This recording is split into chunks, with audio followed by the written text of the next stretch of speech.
જુઓ, ઉદાહરણ 18 છે કે બિંદુઓ આર 2 5 -3, એસ -2 -3 5 અને ટી 5 3 -3 ત્રણ બિંદુ આપેલા છે.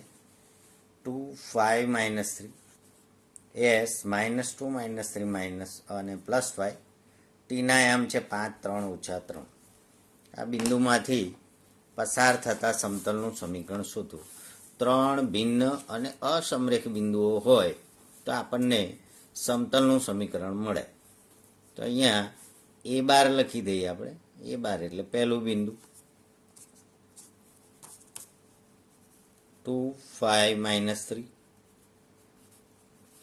બી બાર લખી દઈએ -2 -3 5, સી બાર લખી દઈએ 5 3 -3. હવે બી બાર એ બાર લખો, પ્લસ બનાવવા હોય વધારે તો આમ બાદ કરવાનું, એની સાથે કોઈ મતલબ નથી. 2 + 2 એટલે 4, 5 + 3 8, -3 -5 એટલે -8. ફરી એકવાર 2 + 2, 5 + 3 8 અને -8. C bar a bar equal two 5 - 2 3, 3 - 5 -2, 3 - 5 -2 અને -3 + 3 એટલે 0 આવશે.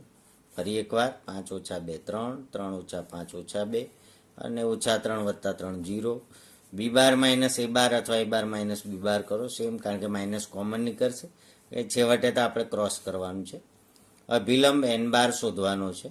N bar equal to b bar a bar cross c bar a bar. આ બંનેનો ક્રોસ કરી નાખીશું. ક્રોસ પણ આપણને IJK ફોર્મમાં આવડે છે. ચોગડ 4, 8 × 0 એટલે 0. -16 પહેલો ઘટક, -16 આવશે, 0 -16. બીજો ઘટક આવશે ઊંધો ચોગડો, 8 × 24, -24 -0. ત્રીજો ઘટક આવશે -8 -24, -8 અને -24 એટલે -32, -8 8 × 24, -8 ને -24 એટલે -32. બધા માઇનસ આવે, કદાચ પેલું આમ લખ્યું હોત તો પ્લસ આવે, વાંધો નહીં. હવે આને 16 કોમન કાઢી લો. 16 નહીં નીકળે, 8 કોમન કાઢી લો. -8 એટલે 8 દુ 16, 8 × 24 અને 8 ચોક 32. -8 કોમન, -8 કોમન, 8 દુ 16, 8 × 24 અને 8 ચોક 32. આ થયું અભિલંબ એન બાર. હવે સમતલનું સમીકરણ જે છે, સમતલ માટે શું જોઈએ? સમતલનું સમીકરણ r bar -a bar dot n bar equal to 0. સદિશ સ્વરૂપ છે, સદિશ સ્વરૂપ. તો એમાં આપણે લખી દઈશું આર બાર એ બાર એટલે કોઈ પણ એક બિંદુમાંથી પસાર થાય. તો અહીંયા 2 5 -3 એટલે 2i + 5j - 3k R bar a બાર. એને બંધ કરી દેવાનું અને ડોટ એન બાર એટલે આપણે શોધી રાખ્યું છે અહીંયા, એ લખી દેવાનું. એટલે 2i + 3j + 4k અથવા તો -16i -24j -32k equal to 0. એટલે આમાંથી -8 કોમન નીકળે છે. એટલે આર બાર -2i + 5j -3k આને બંધ કરી દેવાનું છે અને ડોટ -8 કાઢી નાખવાના છે. એટલે 2i -8 × 24 માઇનસ કાઢી નાખવાના છે, પ્લસ 8 ચોક 32 એટલે 4k ઇક્વલ ટુ 0. ક્રોસ. હવે ઘણા ક્રોસ ના શોધે તો આ 4i plus 8j minus 8k એ સ્વરૂપે લખી શકે અને ક્રોસ કરીને 3i માઇનસ 2j, બસ એટલું ટૂંકું. તો આ છે તમારું સદિશ સમીકરણ, એનો જવાબ. સદિશ સ્વરૂપે સમીકરણ જે માગેલ સમતલનું સદિશ સ્વરૂપ છે, જે માગેલ સમતલનું સદિશ સ્વરૂપ છે. કોઈ એમ કે ને ભાઈ કાર્તેજીય સ્વરૂપે લખો, તો કાર્તેજીય સ્વરૂપે લખવા માટે કાર્તેજીય સ્વરૂપ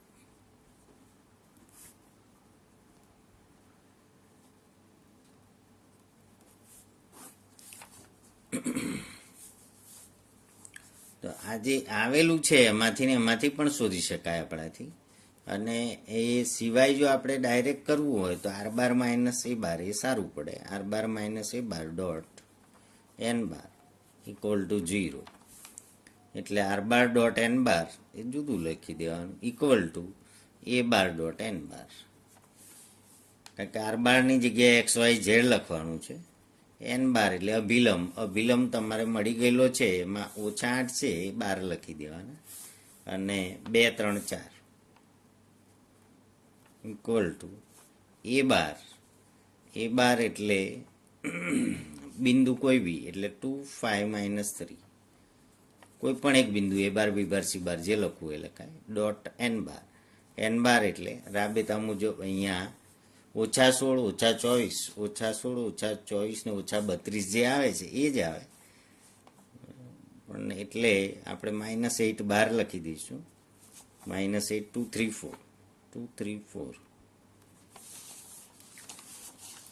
હવે ડોટ ગુણાકાર કરીએ તો 2 દુ 4 5 તરી 15 ને -12.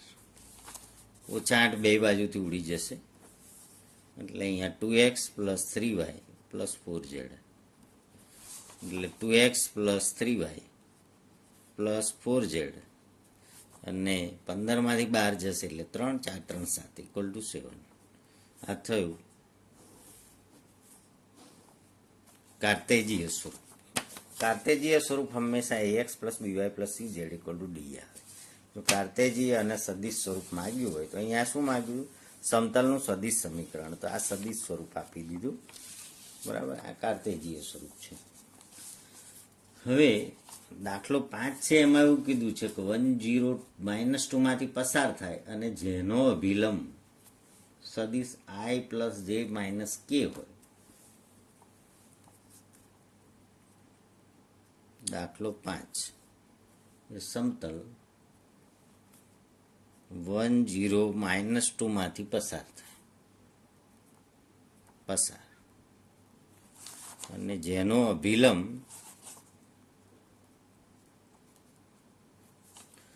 આપેલો છે i plus j minus k હોય, તો એવા સમતલનું સદિશ અને કાર્તેજીય બંને સમીકરણ શોધો. તો આપણે આર બાર પહેલાં અહીં કાર્તેજીય આપણે શોધી કાઢીએ.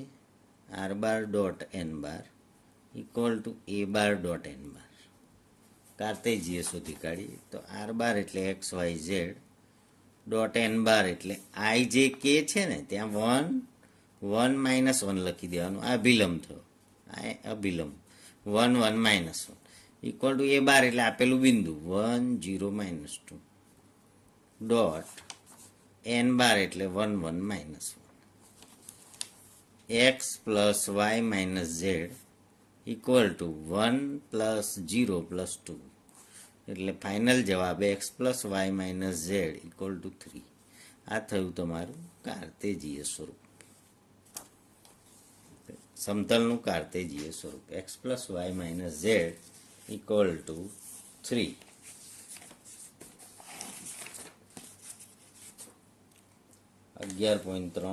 પાંચમાનો પહેલો દાખલો, x plus y minus z equal to 3. બરાબર છે. હવે એનું સદિશ સ્વરૂપ જો આપવું હોય તો બિંદુ તો છે જ 1 0 -2 એનું બિંદુ છે એ બાર, અને એનો અભિલંબ છે n bar equal to i plus j minus k. તો r bar minus a bar dot n bar equal to 0. તો આર બાર માઇનસ એ બાર જે લખો એમાં આઈ લખવાનું છે ને 0 જે નથી લખવાનું, 2k લખવાનું છે, -2k. આ કરી દેવાનું બંધ અને ડોટ કરીને અભિલંબ લખી દેવાનો છે આઈ પ્લસ જે માઇનસ કે અને ઇક્વલ ટુ 0. આ થઈ ગયું સદિશ સ્વરૂપ. સદિશ સ્વરૂપ સમતલનું સદિશ સ્વરૂપ r bar minus a bar dot n bar equal to 0. આ સદિશ સ્વરૂપ. અને એક્સ વાય ઝેડ વાળું લખ્યું એ તમારું કાર્તેજીય સ્વરૂપ. આ છે તમારો પાંચમાનો પહેલો જવાબ, i minus 2k dot i plus j minus k equal to 0. એ જ રીતે બી જે છે એ તમે ગણી શકશો. Example 5b. આ તમારું હોમવર્ક. બંને પહેલાં જોવાનું છે કે આ કઈ રીતે ગણાય. એટલે 5b છે એ આરામથી થઈ જશે. 5મો અને 6ઠ્ઠો એક્ઝામ્પલ થઈ ગયો. હવે અભિલંબની દિકોસાઇન અને સમતલનું ઉગમ બિંદુથી અંતર, એ જે ટોપિક છે એ જરાક જોઈ લઈએ.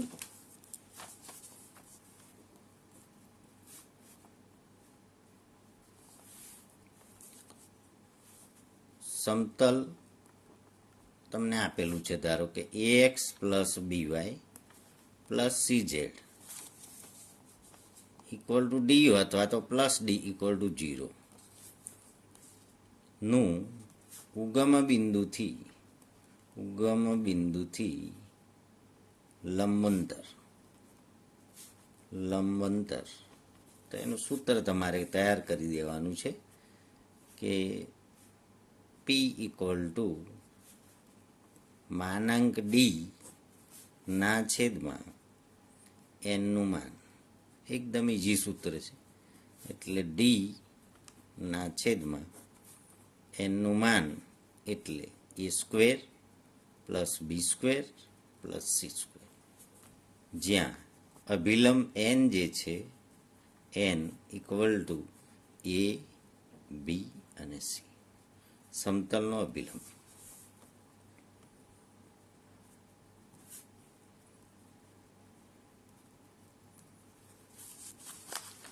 હવે તમને પ્રશ્ન છે પહેલો કે 11.3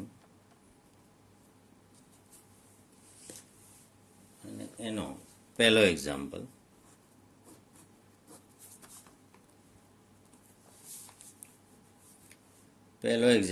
એમાં આપણે સી જોઈશું. પહેલા સી કે ભાઈ 2x plus 3y minus z equal two 5. તો એનો ટાઇટલ છે સમતલમાં અભિલંબની દિક્કોસાઇન અને સમતલનું ઉગમ બિંદુથી અંતર મેળવો. અભિલંબની દિક્કોસાઇન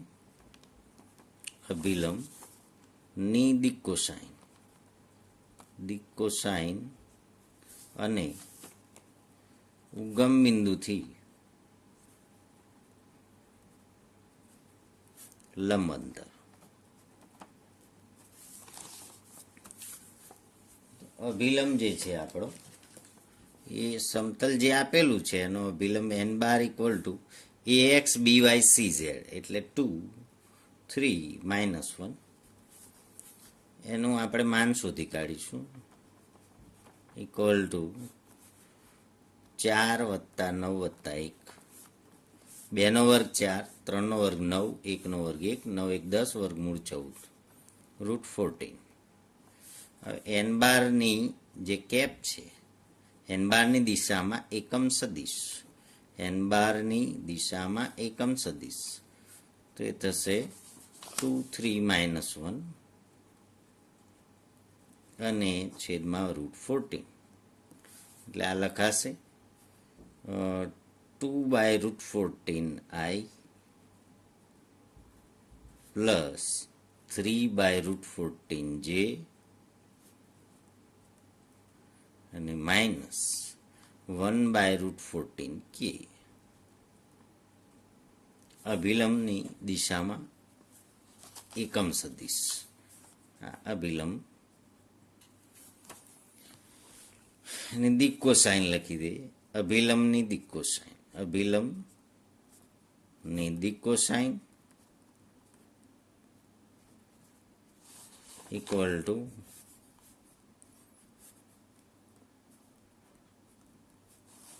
અભિલંબની દિક્કો સાઇન થશે 2/√14 કોમા 3/√14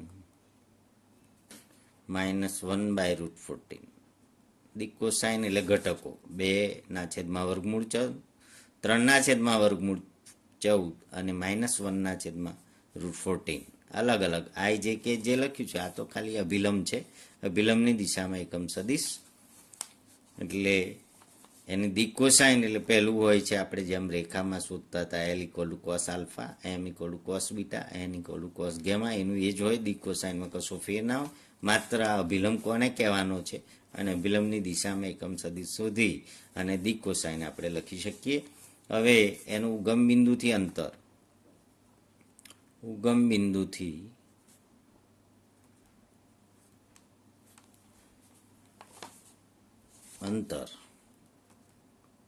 P = D/n નું માન. તો D છે તમારી પાસે 5 અને એનું માન છે √14. 5/વર્ગમૂળ 14. ક્યાંય શોધવા જવાનું નથી, સીધું સૂત્ર લખી દો એટલે આવી ગયું. તો અભિલંબની દિક્કો સાઇન અને ઉગમ બિંદુથી અંતર એ આખો ટોપિક તમારે થઈ ગયો.